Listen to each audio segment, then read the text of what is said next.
yang kami muliakan pengasuh Ma'had Ar-Raudhatul Ilmiah Al-Mukarram Bapak Kiai Haji Ali Mansur Kastan beserta seluruh jajaran Ustadz dan Ustadzah, Bapak-bapak dan Ibu-ibu, para tamu undangan yang hadir pada kesempatan ini, ada sahabat saya Bapak Insinyur Haji Taufik Masudi, Wakil Ketua Pimpinan Wilayah Muhammadiyah Jawa Timur, Bapak-bapak dari Pimpinan Daerah Muhammadiyah Nganjuk, Ibu-ibu dari Pimpinan Daerah Asia, dan para tamu undangan yang mohon maaf tidak dapat saya sebutkan satu persatu.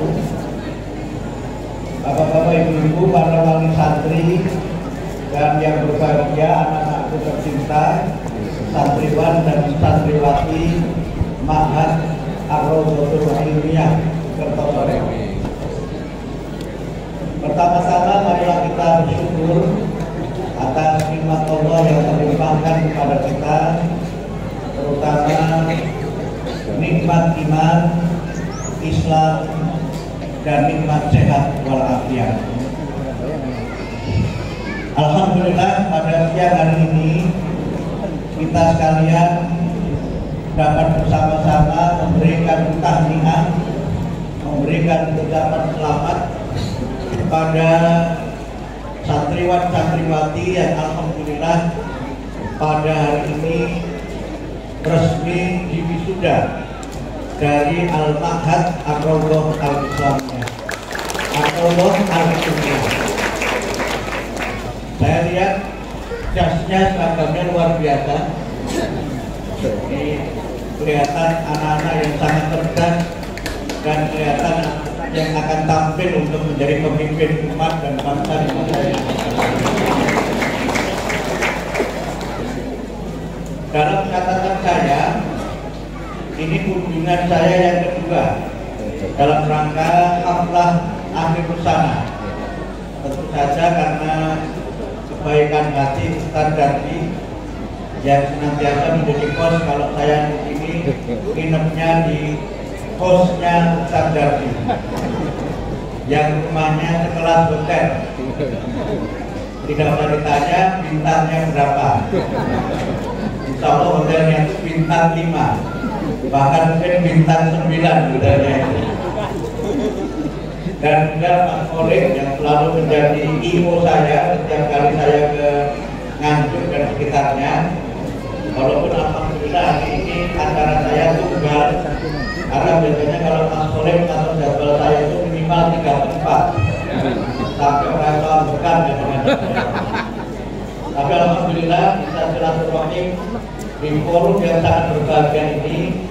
Tentu saja semuanya biiznillah karena izin Allah, dan mudah-mudahan juga mendapatkan rahmat dan ridho dari Allah Subhanahu wa Ta'ala. Secara pribadi dan atas nama keluarga besar Muhammadiyah, saya menyampaikan selamat kepada seluruh jajaran pimpinan Ma'had Ar-Raudhatul Ilmiah yang telah sukses menyelenggarakan acara haflah akhir busana ini. Penyelenggaraan ini menjadi satu bukti bagaimana kualitas pendidikan yang diselenggarakan di Ma'had Ar-Raudhatul Ilmiah ini. Dan saya mengikuti berapa banyak alumnus dari Ar-Raudhatul Ilmiah ini yang di kemudian hari juga menjadi tokoh, bahkan menjadi pimpinan di Persyarikatan Muhammadiyah dan organisasi-organisasi Islam yang lainnya. Bahkan banyak yang tampil dalam berbagai posisi strategis di lembaga-lembaga negara. Saya mengikuti dengan seksama bagaimana Ma'had yang didirikan pada tahun 1942 ini menjadi salah satu dari Ma'had yang melahirkan banyak kader ulama, banyak kader pemimpin organisasi-organisasi Islam, dan tentu saja adalah kader-kader yang tampil memimpin bangsa dan negara. Karena sekali lagi saya sampaikan selamat, terutama kepada adik-adik yang hari ini semuanya kelihatan meriah dan berbahagia. Karena biasanya kalau alumni pondok yang ditunggu adalah wisudanya. Karena kalau sudah wisuda itu biasanya sudah bebas merdeka. Sudah bebas merdeka ceria. Tapi itu biasanya hanya tahun-tahun pertama saja. Setelah tahun kedua dan ketiga biasanya mulai merindukan suasana pondok yang penuh dengan kebersamaan, penuh dengan semangat ukhuwah dan nilai-nilai keagamaan yang tertanam dengan sangat kokoh. Karena itu kepada anak-anak sekalian, apapun pilihan Anda setelah lulus, ada yang disebut pilihannya itu BMB. B yang pertama itu berarti bekerja. Mungkin setelah ini ada sebagian Anda yang nanti setelah lulus madrasah aliyah langsung bekerja. Ada yang M yang melanjutkan. Tentu kalau yang sanawiyah nanti melanjutkan ke aliyah. Dan tadi Pak Kiai berpesan supaya melanjutkannya jangan ke pondok sebelah. Pak Kiai menyampaikan supaya melanjutkannya di Ma'had Ar-Raudhah Al-Ilmiyah juga. Nah, Pak Kiai tadi berpesan supaya ilmunya lebih mendalam dan supaya apa yang ingin dipelajari terutama dalam bidang ilmu agama dapat lebih baik lagi. Yang sudah lulus aliyah, mungkin sebagian ada yang melanjutkan kuliah di dalam negeri, sebagian melanjutkan kuliah ke luar negeri. Ke luar negeri ini maknanya dua. Yang pertama memang keluar Indonesia, yang kedua di luar perguruan tinggi negeri alias swasta. Tidak apa-apa, swasta atau negeri semuanya bagus. Yang penting akreditasinya. Jadi sekarang ini tidak ada jaminan kalau perguruan tinggi negeri itu otomatis lebih bagus daripada swasta. Kalau nanti memilih perguruan tinggi yang dilihat program studinya itu terakreditasi apa? Apakah terakreditasi baik sekali atau terakreditasi unggul? Itu yang lebih menentukan. Karena apa? Akreditasinya negeri dengan swasta itu sama saja. Dan ini yang saya kira menjadi penting untuk nanti adik-adik sekalian ketika memilih perguruan tinggi, lihatlah akreditasinya. Karena sekarang banyak perguruan tinggi yang ambal-ambal. Beberapa waktu yang lalu saya membaca di media ada 23 perguruan tinggi yang ditutup karena tidak ada perkuliahan tapi bisa menerbitkan ijazah. Ini namanya perguruan tinggi dalam tanda petik namanya STIG. Sekolah tidak ijazah itu. Apa ada orang yang setia sekolah tidak ijazah ada? Nah, makanya beberapa waktu yang lalu kan sempat muncul perdebatan seorang pejabat negara yang ijazahnya dipersoalkan. Karena itu maka sekalian ijazahnya disimpan baik-baik supaya nanti kalau Anda menjadi tokoh ijazahnya tidak dipersoalkan. Karena sekarang memang ada yang kurikulum ada yang kurikulum ada. Umumnya orang belajar itu kan dari Ustadzul Atfal, Ibtidaiya, Sanawiyah, Aliyah, baru Al-Jami'ah. Tapi ada orang yang lulus perguruan tingginya itu lebih dulu daripada lulus SLTP dan SLTP. Nah, itu namanya kurikulum ada yang sifat dari kebiasaan. Kita menjadi orang yang biasa-biasa saja, yang lurus-lurus saja. Nah, atau yang ketiga itu W, itu wirausaha. Berwirausaha menjadi entrepreneur. Pak Kiai Haji Arif ini kan dulunya entrepreneur dulu, dokternya belakangan. Nah, kalau saya dokter dulu, entrepreneurnya entah kapan.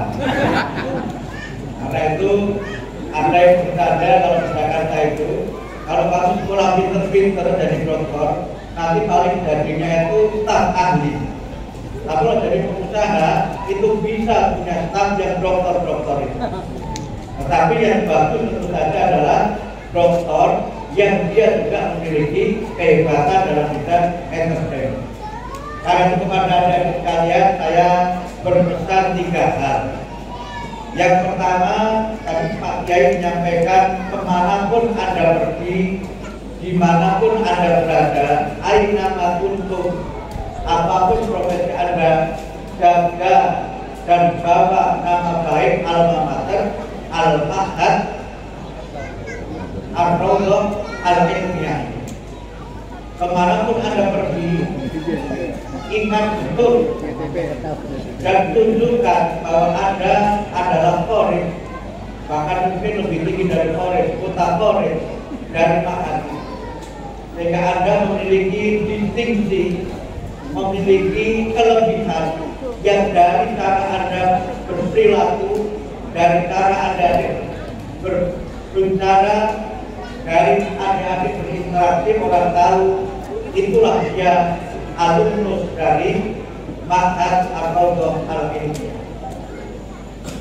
Yang kedua, dalam konteks di masa depan, apapun capaian nilai yang Anda raih pada kesempatan ini, itu adalah modal Anda untuk sukses. Dalam teori ada namanya teori fixed mindset dan growth mindset. Teori fixed mindset itu adalah teori yang mengkaitkan antara cara kita melihat diri kita dan keadaan diri kita itu hubungannya dengan kesuksesan kita di masa depan. Ada di antara dari skala ini yang mohon maaf ketika lulus mungkin nilainya itu pas-pasan. Ada yang nilainya itu mumtaz, excellent. Kalau di kampus itu ada yang cum laude, ada yang summa cum laude, kira-kira begitu. Tapi apapun nilai yang Anda capai, itu adalah bekal dan modal Anda untuk sukses.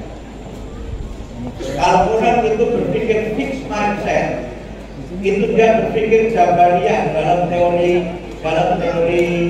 ilmu kalam.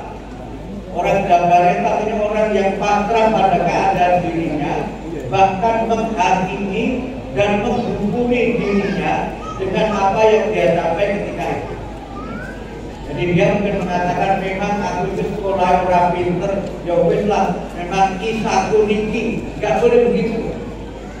Anda harus yakin yang Anda miliki ini adalah modal Anda untuk lebih hebat lagi. Dan yang penting adalah apa yang disebut dengan growth mindset. Artinya pola pikir di mana kita yakin bahwa kita ini bisa menjadi lebih baik apapun keadaan kita sekarang ini. Growth mindset ini adalah satu pemikiran bahwa orang itu bisa lebih maju, bisa lebih hebat, walaupun mungkin memulainya dari tingkat yang sangat dasar. Growth mindset ini, kalau kita kaitkan dengan Al-Quran, adalah apa yang dikatakan Allah dalam surat Ar-Rahman. Inna Allaha la yughayyiru ma biqaumin hatta yughayyiru ma bi anfusihim. Allah tidak akan merubah keadaan suatu kaum, suatu bangsa, kecuali jika kaum dan bangsa itu merubah apa yang ada dalam diri mereka. Karena saja ada sekalian, never give up for your bright future. Jangan pernah berputus asa untuk masa depan Anda yang cemerlang. Sekarang ini banyak tokoh nasional yang hebat, bahkan dia menjadi tokoh yang menentukan arah perjalanan bangsa di masa depan. Tokoh itu ketika saya pelajari jenjang dan prestasi pendidikannya, itu ternyata orang yang biasa-biasa saja. Ada seorang yang mungkin Bapak yang kenal, namanya Renal Kasali. Itu seorang tokoh yang punya rumah perubahan dan melahirkan banyak sekali kader-kader hebat. Ketika kuliah, itu IP-nya hanya 2, sekian, tidak mencapai 3. tetapi dia punya kemampuan lebih dalam hal berpikir kritis dan dalam hal yang berkaitan dengan leadership. Karena itu maka Anda tidak usah pesimis dengan berapa nilai rata-rata Anda sekarang, tetapi masih ada peluang untuk Anda menjadi lebih baik. Pak Renaldo kemudian akhirnya bisa kuliah ke Amerika dan kemudian bisa menulis banyak buku yang mempengaruhi banyak orang sehingga berhasil dalam hidup. Karena itu sekali lagi, apa yang Anda capai sekarang adalah modal untuk Anda sukses. Karena apa? Tidak semua hal dalam hidup ini diajarkan di sekolah. Tidak semua hal dalam hidup ini itu kita pelajari selama kita menuntut ilmu. Bahkan sampai tingkat doktor sekalipun. Karena apa? Perkembangan ilmu itu mengikuti garis eksponensial. Mohon maaf, saya bicara matematika sedikit. Perkembangan ilmu itu mengikuti garis eksponensial yang kecepatannya itu tidak bisa diikuti oleh lembaga pendidikan semaju apapun. Karena itu maka yang perlu ditanamkan untuk sukses masa depan itu bukan the amount of knowledge, bukan seberapa banyak pengetahuan yang kita miliki, tetapi seberapa mendalam pengetahuan yang kita miliki. Apa bedanya? Kalau seberapa banyak yang kita pelajari itu berkaitan dengan knowledge about what, pengetahuan tentang apa. Tetapi kalau seberapa bagus yang kita pelajari itu berbicara tentang knowledge about how dan knowledge about why. Mohon maaf ini agak ilmiah hari ini Pak Yai, karena saya tahu pondok ini isinya anak-anak yang hebat. Jadi yang kita pelajari itu adalah ilmu tentang bagaimana dan ilmu tentang mengapa. Sebab banyak hal di dunia ini bisa kita gali.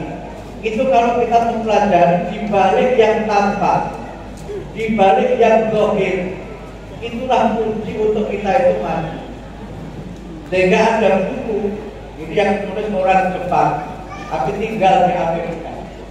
Judul bukunya itu Why A Student Works for C Student. Mengapa mahasiswa A bekerja kepada mahasiswa B? Mahasiswa A itu maksudnya apa? Mahasiswa yang dia itu ketika kuliah tujuannya itu adalah punya nilai yang bagus. Jadi mungkin IP-nya itu mendekati 4 kira-kira begitu. Tetapi dia ini justru bekerja kepada mahasiswa D. Mahasiswa D itu maknanya dua. Yang pertama memang nilainya itu D, tidak bagus-bagus amat. Tetapi D yang kedua itu adalah mahasiswa yang kreatif. IP-nya tidak bagus, tapi kreativitasnya tinggi. Dan ternyata dalam dunia kerja itu banyak orang yang sukses itu bukan dengan IP yang tinggi, tapi dengan kreativitas yang tinggi. Karena itu maka ada sebuah buku, saya baca banyak buku, tidak banyak kitab, nanti kita belakangan kali ini. Ada buku judulnya Thriving yang diceritakan apa yang tidak kita pelajari di bangku sekolah. Nah, yang tidak kita pelajari itu apa? Yang pertama adalah bagaimana kita ini menjadi orang yang kreatif. Itu tidak semuanya kita pelajari. Karena kreativitas itu muncul dari mindset atau pikiran yang terbuka dan keberanian untuk mencoba sesuatu yang baru. Nah, yang kedua yang tidak banyak dipelajari adalah leadership, kemampuan kepemimpinan. Yang di dalam kemampuan kepemimpinan itu ada kemampuan berkolaborasi, ada kemampuan lobby, ada kemampuan negosiasi, ada kemampuan menyelesaikan masalah. Itu tidak bisa diajari dengan misalnya soal-soal matematika yang ada penyelesaian masalahnya itu. Kemampuan lobby itu tumbuh kalau orang punya rasa percaya diri. Kalau orang itu punya bekal dan mental bahwa tidak ada sesuatu yang tidak bisa diselesaikan. Nah, kalau orang punya kemampuan ini, insya Allah dia memiliki modal yang sukses. Karena itu maka ada sekalian, Anda sudah punya modal lulus sanawiyah, sudah punya modal lulus aliyah, dan ternyata banyak orang yang hebat itu, mohon maaf, juga tidak seluruhnya adalah mereka yang tamat pendidikan tinggi. Bulan-bulan ini kita masih banyak terinspirasi film Buya Hamka. Karena tahu yang di sini sudah nonton atau belum? Belum jadi. Nanti bisa minta pada Ustaz Dardi atau Pak Kiai Ali untuk di pondok ini nonton film Buya Hamka. Mohon maaf, Buya Hamka itu tidak tamat SD. Tidak tamat SD, tetapi beliau bisa menjadi seorang dokter, bisa menjadi seorang profesor. Nah, dari mana ilmunya? Ilmunya bukan dari dia belajar di bangku sekolah atau madrasah, tapi beliau belajar sepanjang hayat. Karena itu jadilah Anda sekalian pembelajar sepanjang hayat. Long life learner, pembelajar sepanjang hayat. Jadi yang nanti tidak punya kesempatan melanjutkan kuliah, jangan putus asa, karena kesempatan untuk belajar di luar bangku kuliah masih sangat terbuka. Buya Hamka itu menekuni dunia ilmu agama dengan sangat serius, bahkan kemudian pada akhirnya juga berkesempatan untuk belajar ke Mesir dan kemudian menekuni berbagai bidang ilmu dan menjadi seorang ketua Majelis Ulama Indonesia pertama kali, seorang yang menjadi pahlawan nasional dan seorang yang kehidupannya menginspirasi banyak sekali masyarakat lintas generasi. Cuma memang Buya Hamka ini sedikit beda dengan almarhum Bapak Dr. Kiai Haji. Karena di film itu ketika Buya Hamka ditawari menikah lagi, beliau udah mau. Tapi memang itu resikonya dari ustaz itu memang begitu. Ustaz itu kalau nggak sabar-sabar itu memang akan ta'addud. Tapi tidak apa-apa, itu boleh-boleh bukan, tapi limited condition. Apalagi kalau di Muhammadiyah itu kan ada 3 kelompok minoritas di Muhammadiyah itu kan. Kelompok minoritas pertama itu Muhammadiyah yang merokok. Ada tapi minoritas. Karena kadang-kadang kalau orang bercanda misalnya itu Muhammadiyah apa? Itu merokok dan tidak merokok. Karena itu kalau teman-teman banyak tamu yang berkunjung ke kantor Muhammadiyah, kantor PBNU itu bedanya apa? Kalau masuk PP Muhammadiyah Jakarta itu tidak ada rokok. Kalau di PBNU yang Keramat Raya baru di pintu gerbang sudah aroma rokok yang tercium. Teman-teman Ansor itu sering bercanda dengan saya, saking semangatnya itu kalau ada tulisan no smoking, itu bukan berarti dilarang merokok, tapi no smoking. Artinya rokok itu yang no. Tanda saja. Ada Muhammadiyah yang merokok, tapi sedikit sampai dulu ada yang bercanda kalau Muhammadiyah tidak merokok sempat harga Syafi'i kepada Pak Syafi'i Ma'arif, yang merokok sempat Maliki, maksudnya Pak Malik Padang. Sampai beliau itu kan promotor saya, Pak Malik Padang itu promotor saya ketika menjadi dokter itu, waktu jadi Paling Pres itu kan sampai ada ruangan khusus untuk beliau merokok itu. Kemudian bilang ke saya, aku itu selalu makan opong-opong. Banyak makanan yang saya sudah gak boleh makan, yang saya tidak bisa menikmati tinggal merokok saja. Kalau saya tidak merokok sudah menikmati hidup saya tidak. Tapi maksudnya Pak Malik, minoritasnya ada tetapi sedikit. Nah yang kedua itu Muhammadiyah yang muncul juga minoritas. Jadi kalau ada Muhammadiyah yang muncul terus besar itu mesti biayanya eko begitu. Jadi termasuk saya ini kadang-kadang bilang begitu. Waktu kami berkunjung ke kantor PBNU itu, kami bercanda kan sebenarnya kan sebelah-sebelahan, di sini Pak Edra, di sini Pak Gus Jaya, kemudian di sini Muhammadiyah, di sini NU. Gus Jaya bercanda, langsung duduknya apa tidak keliru, harusnya di sebelah sini, dari sebelah sini. Bercanda. Artinya apa? Kami di tingkat pusat ini sudah hampir tidak ada ketegangan dan sudah cair di antara pimpinan Muhammadiyah maupun Nahdlatul Ulama. Nah, ini tadi kan bahwa istilah itu ada ya. Istilah itu ada, tidak kita pungkiri. Walaupun ada seorang, saya sempat sampaikan ceramah di Kabupaten Serang, Banten itu ketika saya menyebut Muhammadiyah dan MU itu seperti dua sayap burung Garuda. Nah, Pak Kiai yang kebetulan ketua MU itu mengkritik saya. Mas Murti, burung Garuda itu tidak bisa terbang kalau hanya dua sayap, harus ada ekornya. Sebab kalau burung itu hanya punya sayap, tidak punya ekor, burung itu tidak bisa terbang. Nah, biarlah sayapnya itu yang satu Muhammad dan satu MU, tapi yang lain biarlah menjadi ekor, supaya umat Islam ini bersatu dan Garuda bisa terbang tinggi. Nah, konteks Al-Ma'had ini saya yakin melahirkan banyak sekali ulama yang nanti ketika sudah lulus itu sebarannya di mana-mana. Ada yang di Muhammadiyah, ada di Nahdlatul Ulama, ada di Dewan Dakwah dan organisasi-organisasi yang lainnya. Tapi dimanapun mereka berada, himahnya sama, yaitu untuk menjadikan Islam sebagai agama yang ya'lu wala yu'la alaihi. Nah, itu kelompok minoritas yang kedua. Nah, minoritas yang ketiga itu Muhammadiyah adalah yang poligami. Enten tapi bukan kata, tapi boleh. Yang tidak boleh itu dulu Pak Haji Muzadi itu mengkritik. Yang tidak boleh itu minal qanifin. Kelompok-kelompok orang yang tahu karena Pak itu ala ta'dilu papa kita. Nek kowe wedi ati jubahe begitu. Jadi yang beliau itu berarti termasuk tidak minal qanifin. Tetapi apa yang keberadaan kita Bapak? Ya, tapi ini tidak usah diperpanjang karena banyak ibu yang tidak happy dengan tema ini. Tidak happy. Karena itu ada sekalian, apalagi anak-anak itu malah belum mengerti juga.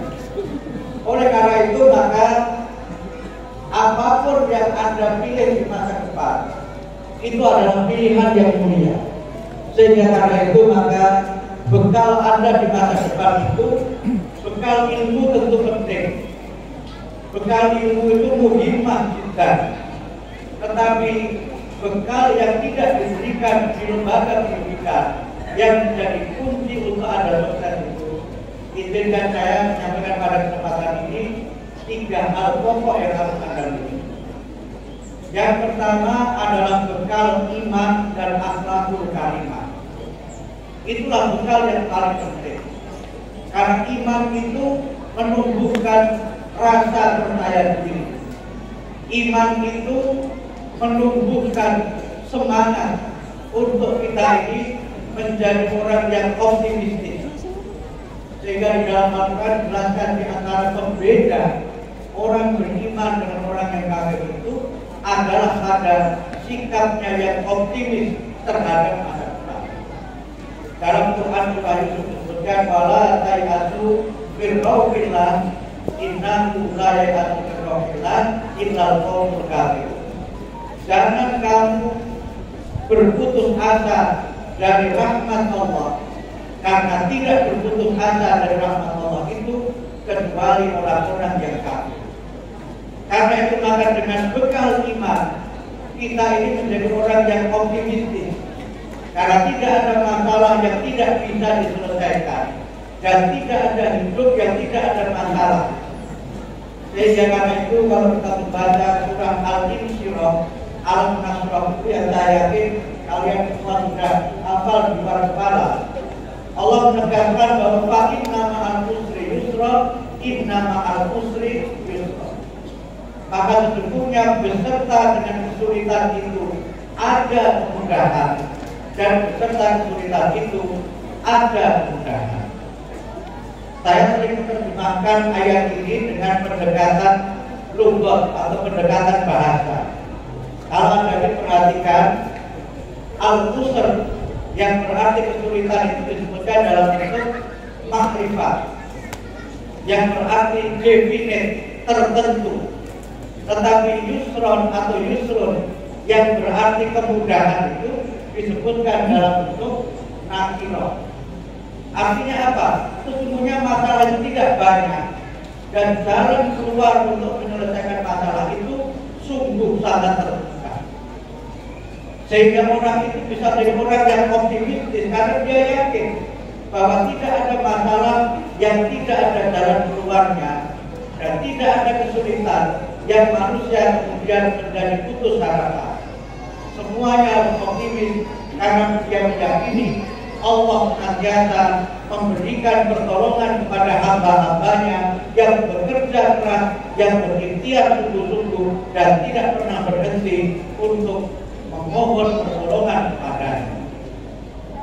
Sekarang ini ada banyak penelitian dan data yang agak mengkhawatirkan. Penelitian itu menyebutkan banyaknya anak-anak milenial usia adik-adik ini yang mereka itu putus asa dan bunuh diri. Sekarang ini angka bunuh diri di kalangan generasi muda ini cukup tinggi. Mereka yang bunuh diri yang putus asa itu adalah mereka yang memang imannya lemah, mereka yang tidak punya stamina spiritual yang kuat sehingga menganggap masalah itu sebagai akhir dari segalanya.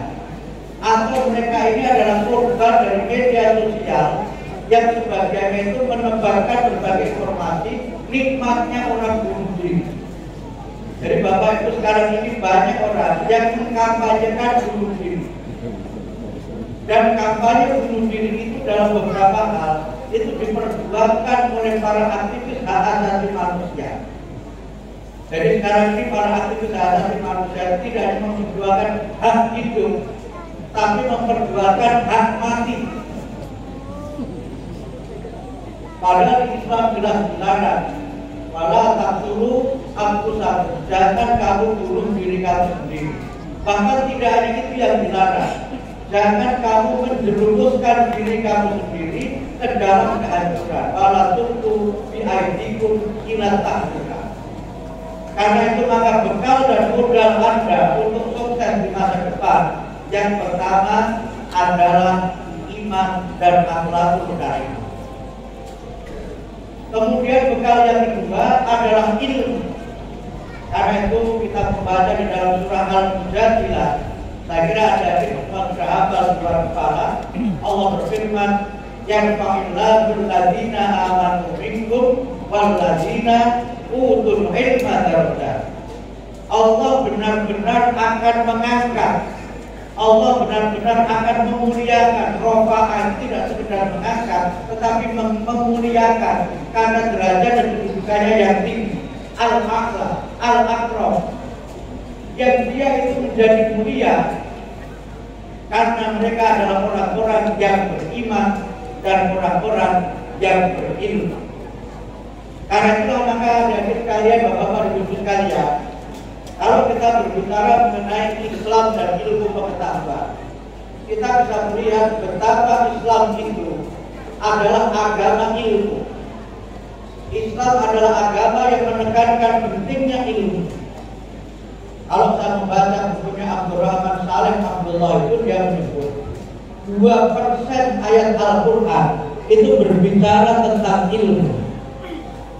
Bahkan waktu yang pertama kali diturunkan dan diterima Rasulullah adalah tentang ilmu. Bahkan yang kedua setelah Iqra, Al-Alaq 1-5 itu, kalau saya ikuti sebagian pendapat ulama tafsir, ayat yang turun yang kedua itu bukan Al-Mudaththir. Karena sebagian ada yang menyebut yang turun itu adalah Al-Mudaththir, ya ayyuhal mudaththir qum fa'anzir. Saya baca dalam tafsir yang turun yang kedua setelah Al-Alaq itu adalah Al-Qalam. Nun wal qalami wa ma yasturun. Dan memang disitulah Islam meletakkan dasar-dasar bagaimana membangun peradaban. Peradaban manusia itu dibangun dalam ajaran agama Islam dengan konstruksi iman dan dengan konstruksi ilmu. Dan oleh karena itu Quran mengkaitkan ilmu dengan kemuliaan, mengkaitkan ilmu dengan kesalehan. Quran menyebutkan innama yakhshallah min ibadihil ulama. Sesungguhnya mereka yang berakhlak mulia, yang takwa, yang takut kepada Allah adalah hamba-hambanya yang berilmu. Di dalam Al-Quran, lafaz ulama itu hanya disebutkan 2 kali saja. 1 kali dalam ayat yang saya bacakan tadi, dan 1 kali dalam dunia dengan ulama Bani Israil.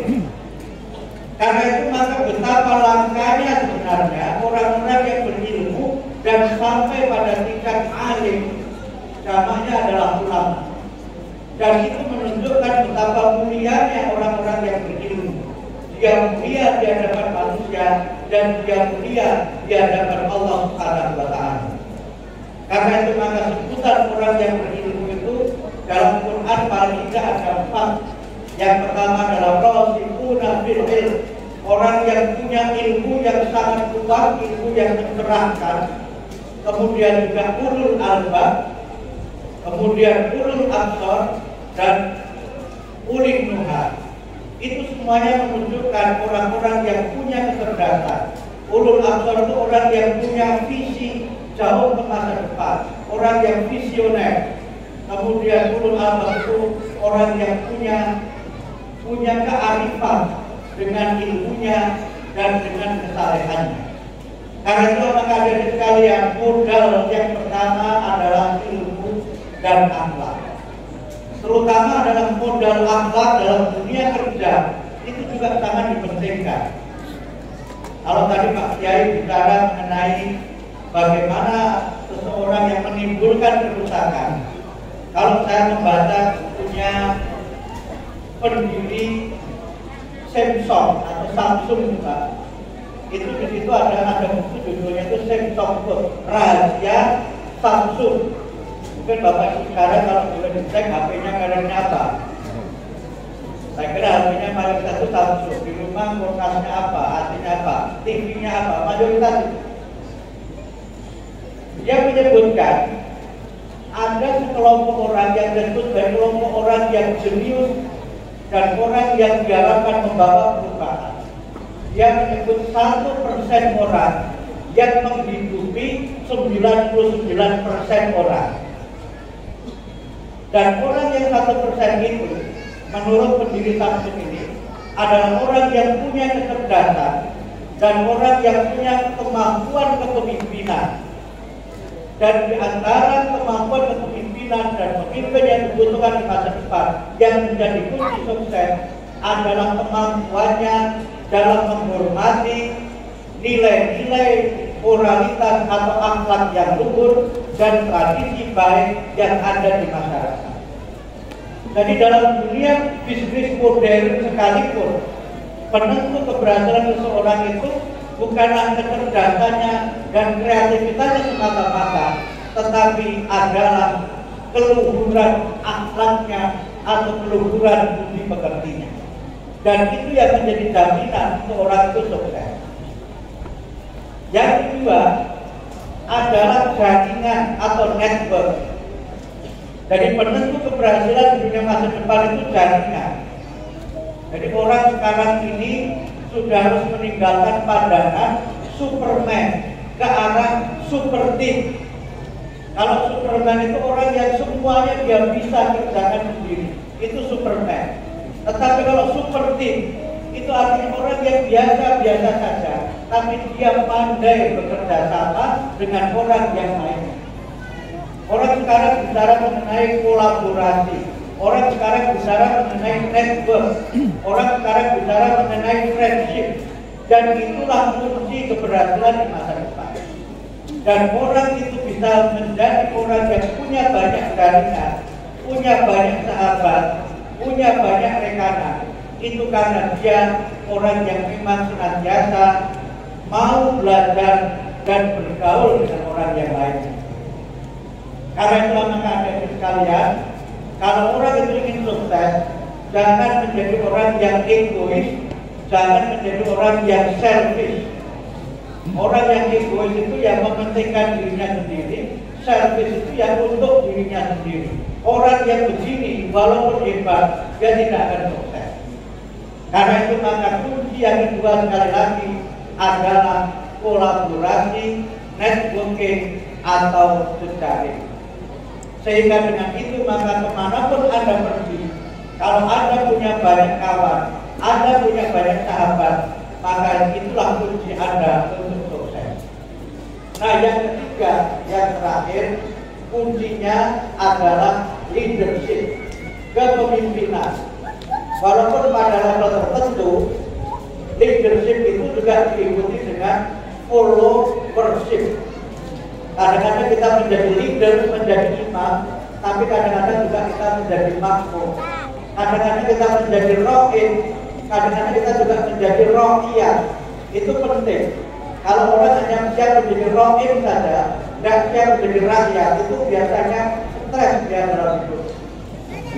Karena itu maka kesempatan ke depan adalah kesempatan untuk kita senantiasa belajar, dan belajar itu kalau bisa belajar di kampus itu bagus, tetapi kalau tidak bisa, Anda jangan mengatakan masa depan sudah tertutup, masa depan sudah berakhir.